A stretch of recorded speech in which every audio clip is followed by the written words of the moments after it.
오늘 사도 바울은 오늘 본문의 이야기를 해주면서 고린도전서 12장 1절에 이렇게 말했습니다. 제가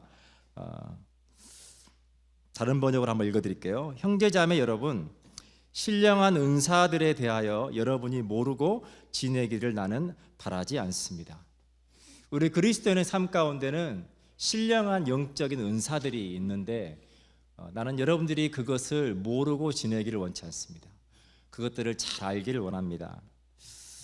제가 이 성령의 은사에 관해서 다른 지체들과 이야기를 하다 보면 제가 느끼는 것도 동일합니다. 의외로 많은 분들이 이 성령의 은사에 대해서 굉장히 모르고 있다.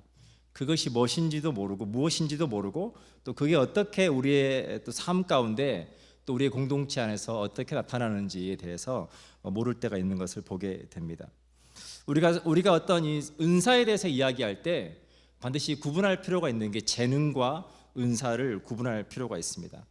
우리가 재능이라고 할 때 어떤 일을 하는데 필요한 재주와 능력, 어떤 개인이 타고난 능력과 또 후천적으로 훈련에 의해서 획득된 능력, 우리가 그것을 재능이라고 하죠. 어떤 사람은 노래를 잘하기도 하고, 어떤 사람은 또 연기를 잘하기도 하고, 어떤 사람은 운동을 잘하기도 하고, 그래서 일반적으로 재능은 어떤 사람의 직업과 또 깊이 연관될 때가 많이 있습니다. 여러분 잘 아시는 호날두 선수가 기자와 함께 한번 인터뷰를 했습니다. 그때 기자가 이제 호날두 선수에게 물었어요. 훌륭한 축구 선수가 되려면 노력이 중요합니까? 재능이 중요합니까? 라고 물었습니다. 그때 호날두가 주저없이 재능이 중요합니다 라고 말했어요.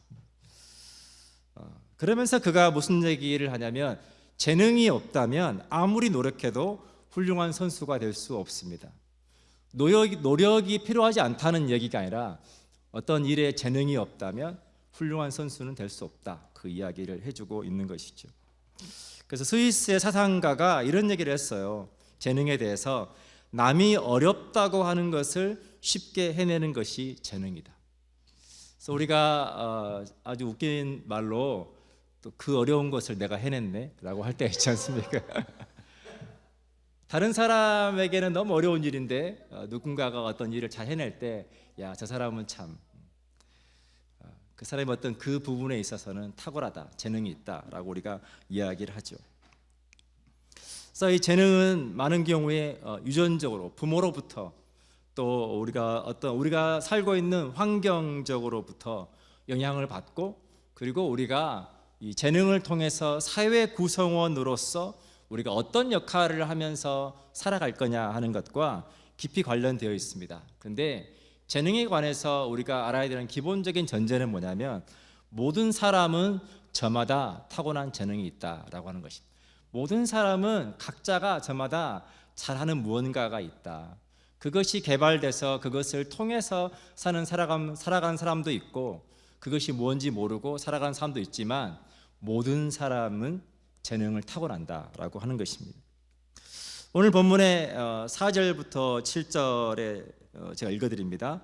은사는 여러 가지나 성령은 같고, 직분은 여러 가지나 주는 같으며, 또 사역은 여러 가지나 모든 것을 모든 사람 가운데서 이루시는 하나님은 같으니 각 사람에게 성령을 나타내심은 유익하게 하려 하심이라. 하나님은 교회 공동체의 유익을 위해서 우리에게 영적인 은사를 주신다라고 하는 것입니다. 바꿔 말하면 영적인 재능을 통해서 교회 안에서 맡은 역할은 서로 다 다르지만 그러나 그 모든 것이 유익을 위한 것이다. 새 번역에서는 이 유익을 어떻게 번역해 놓았냐면 공동의 이익을 위한 것이다.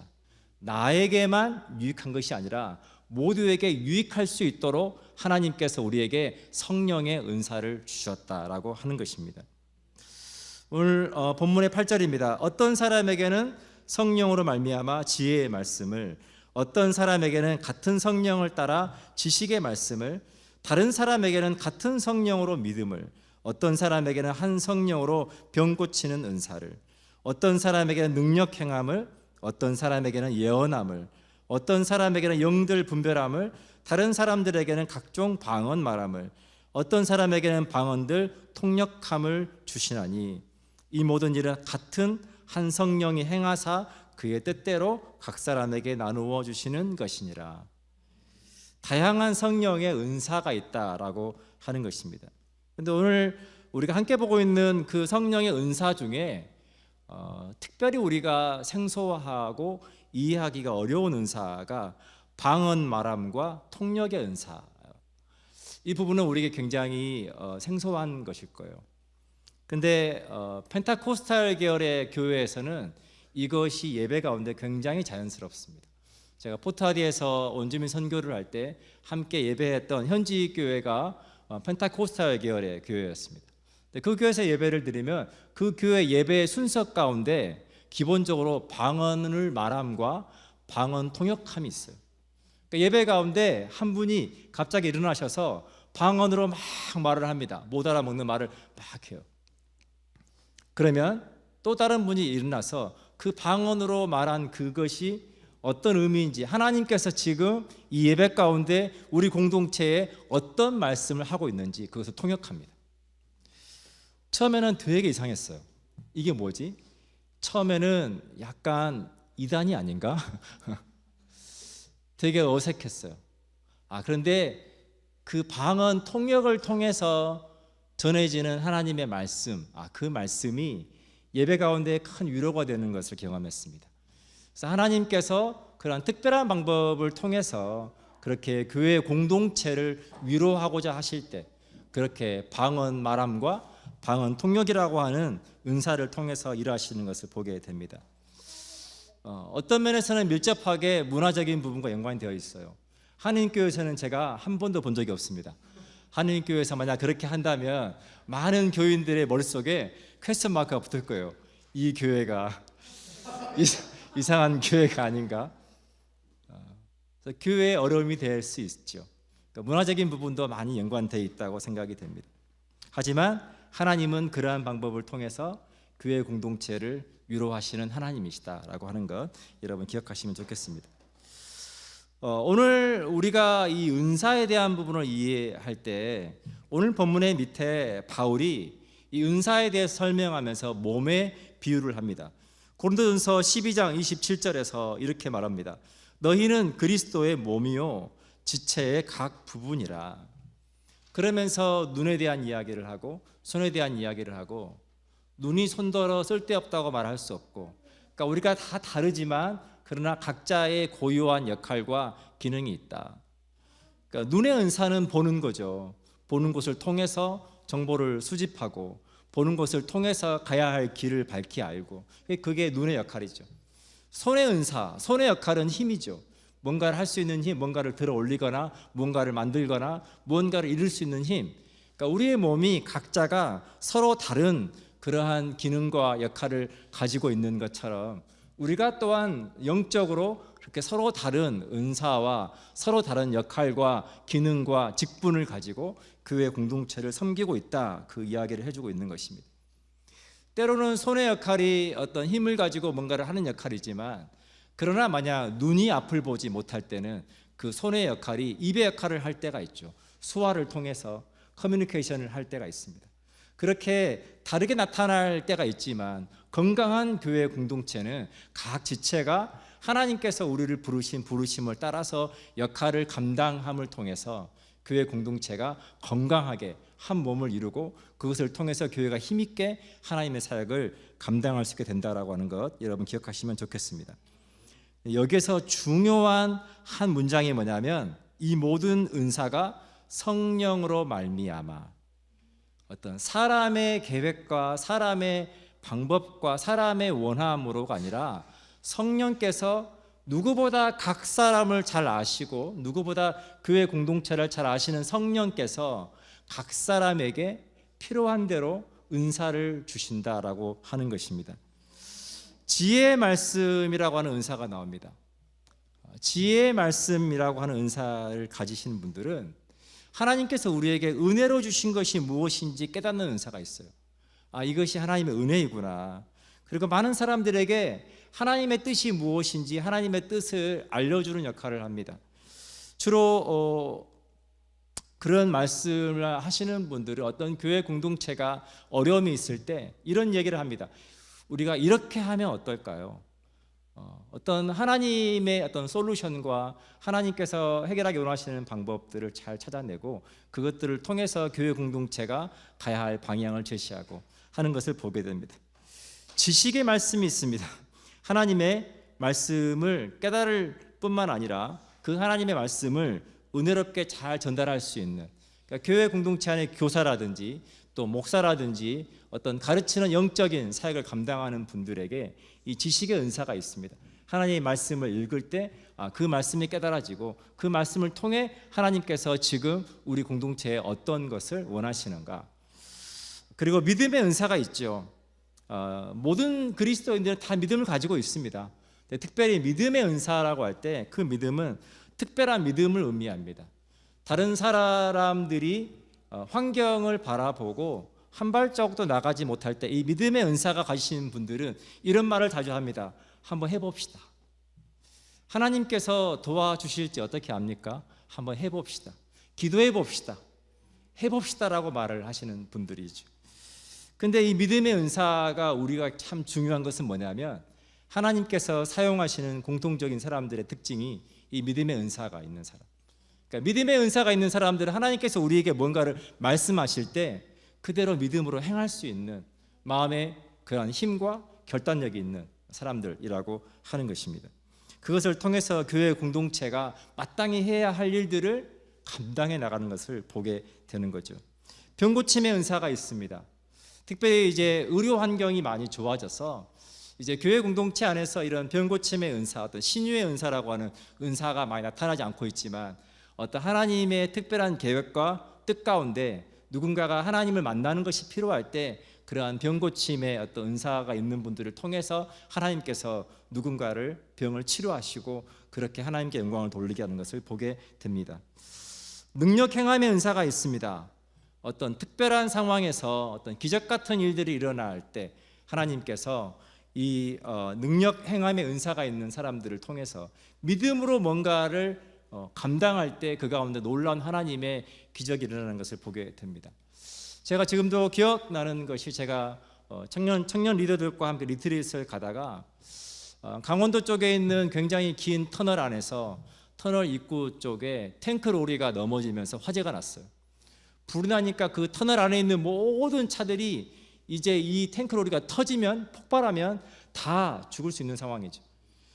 순식간에 아수라장이 되고 사람들이 차를 세워두고 도망가기 시작합니다. 반대 방향으로. 굉장히 긴 터널이었습니다. 이제 그때 저희들도 함께 차를 세워두고 나오는데 문제는 뭐냐면 빨리 소방차가 들어와서 화재를 진압해야 되는데 사람들이 다 문을 잠그고 차를 버려두고 도망가 버려서 소방차가 진입을 못하는 거예요. 근데 그때 저희가 했던 것이 뭐냐면 나오면서 차들을 들어 옮겨서 길을 내는 거예요. 근데 놀라운 것은 뭐냐면 우리 안에 그 순간 우리가 그것이 옳다라고 생각하고 결단할 때 우리 안에 그러한 우리도 모르는 할 수 있냐 없냐를 생각할 겨를이 없어요. 우리도 모르게 지금 빨리 치워주지 않으면 굉장히 많은 큰 인명피해가 날 수 있다라고 하는 생각으로 했던 일들이 다 치우고 나왔던 기억이 납니다. 그리고 나서 정신을 차려보니 우리가 어떻게 그런 일을 할 수 있었지?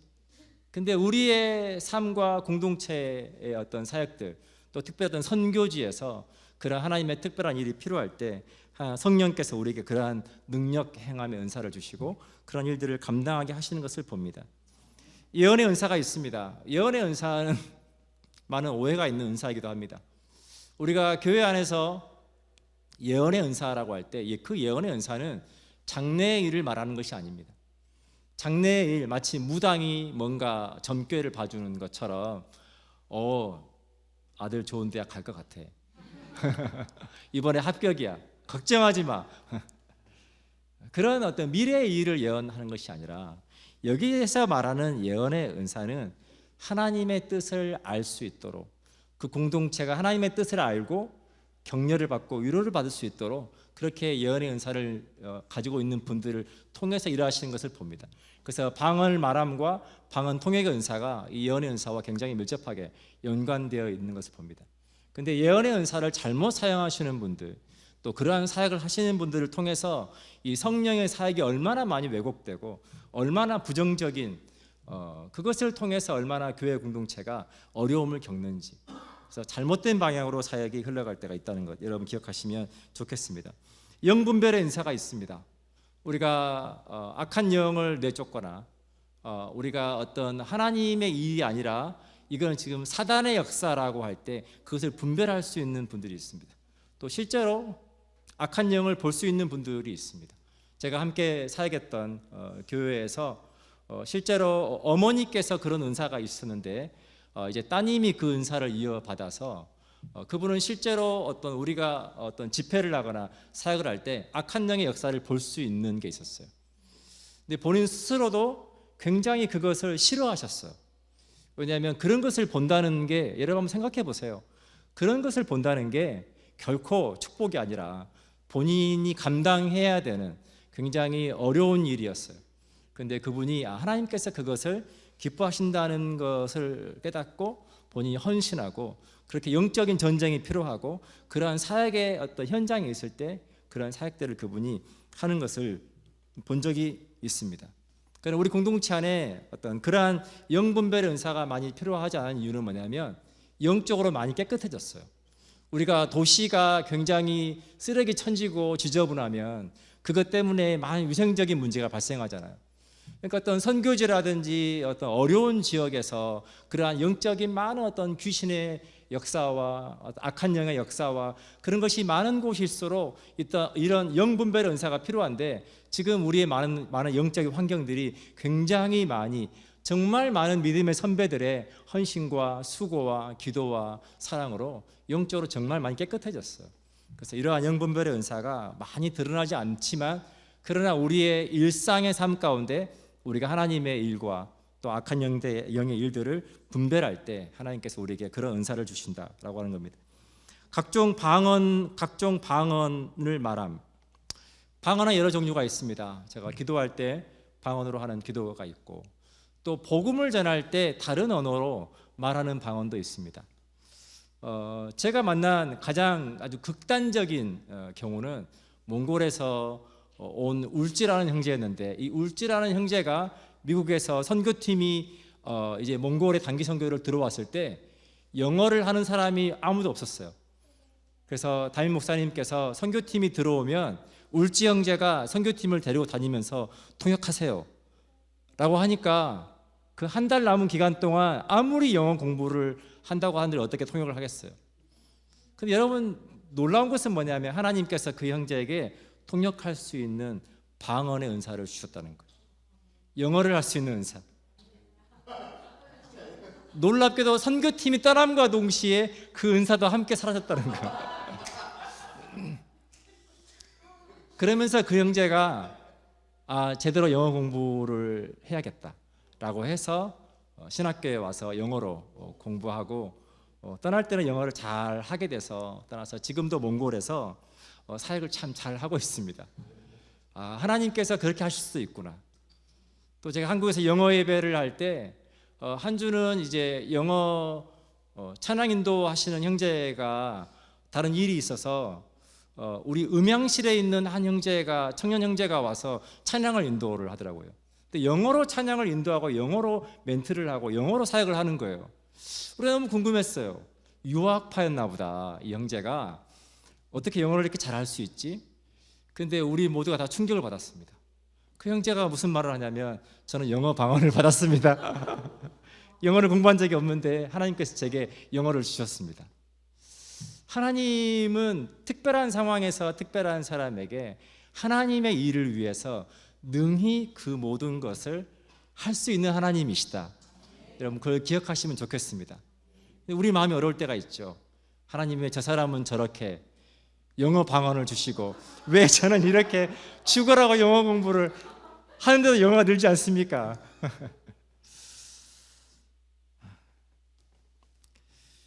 교회 안에 하나님께서 그 외에도 긍휼의 은사, 불쌍한 사람들, 어려운 사람들을 보면 도와주고 싶은 마음, 또 가르침의 은사, 아이들을 돌보고 가르치는 것, 또 권위의 은사, 어려운 사람들을 보면 위로해주고 또 격려해주고, 섬김의 은사, 열심히 섬기고 봉사하고 수고하는데 그걸 기쁨으로 할 수 있는, 또 중보기도의 은사도 있습니다.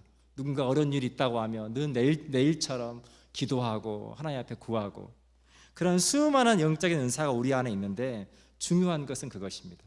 하나님께서 그 뜻대로 각 사람에게 나누어 주시는 것이라고 하는 것입니다. 우리의 욕심이 아니라, 우리의 바람이 아니라 하나님께서 하나님의 뜻대로 우리에게 주시는 것이다. 그래서 그것이 우리에게도 유익이 되고 공동체에도 유익이 된다라고 하는 것입니다. 근데 문제는 뭐냐? 많은 분들이 그러면 목사님 어떻게 나의 은사를 알 수 있습니까? 실제로 은사 테스트를 할 수 있는 질문지가 인터넷상에 공개가 되어 있어요. 쭉 질문에 답을 하다 보면 내 은사가 무엇인지 은사를 발견할 수 있도록 잘 되어 있습니다. 그것을 여러분 활용할 수도 있고요. 가장 바람직한 형태의 은사를 발견하는 방법은 교회 안에서 이러한 저러한 사역들을 해보는 겁니다. 이러한 저러한 사역들을 해보면 내가 아무리 찬양팀에서 그렇게 사역을 함께 하는 것이 즐거워도 듣는 분들이 너무 괴롭다.